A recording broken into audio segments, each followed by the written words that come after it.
দিনটা ছিল 25শে বৈশাখ। তো এই দিনকে জোড়াসাঁকোতে অনেক প্রোগ্রাম হয়, নাচ গান আবৃত্তি।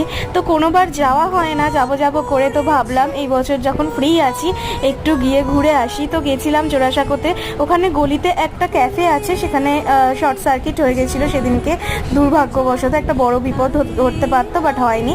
যাই হোক, আমরা জোড়াসাঁকোতে পৌঁছে গেছি। এখানে অনেক মেলা বসেছিল, অনেক দোকানপত্র বসেছিল। আর গিয়ে এত ভালো লাগছিল, কেউ কেউ নাচ করছে, কেউ গান করছে, কেউ আবৃত্তি করছে। যারা আমরা নাচ গান ভালোবাসি তাদের তো এই দিনটা জোড়াসাঁকোতে গেলে ভীষণ ভালো লাগবে। এখানে রবীন্দ্রনাথকে ঘিরে সবাই ফটো তুলছিল। তারপরে এত কালচারাল প্রোগ্রাম হয় ওখানে এই দিনকে।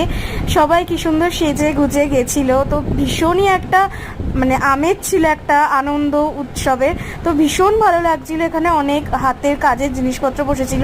তোমরা কিন্তু অবশ্যই এই দিনকে একবার জোড়াসাঁকো এসো। চলো, বাই।